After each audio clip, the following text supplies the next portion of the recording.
I can understand why today it seems incredible that people at school were ever punished by methods which today are seen as potentially, or entirely, illegal, but in the UK, unfortunately, it was the case that they were, and at that date, it was entirely legal. My school was not unique, and given it was in the southeast, was probably capable of being described as being in the forefront of educational good practice, as usual as imported from the USA, particularly as it was one of the first designated full comprehensives in London, never mind anywhere else.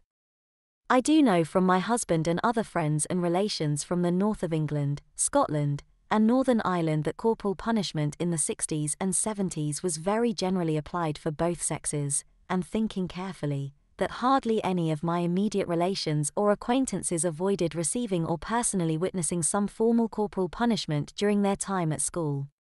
Today it does sound incredible.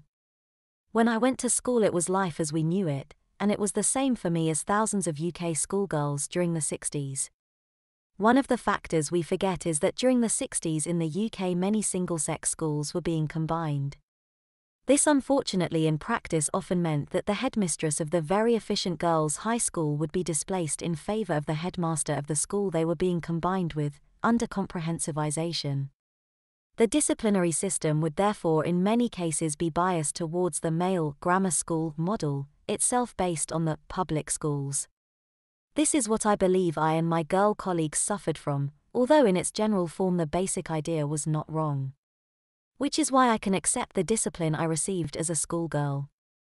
When we look at cases such as the Northwich, Leftwich Green, high school situation in the mid-70s, what many people do not know is that Janet Dines, headmistress, resigned fairly soon after the case relating to the use of the cane had been dismissed on principle.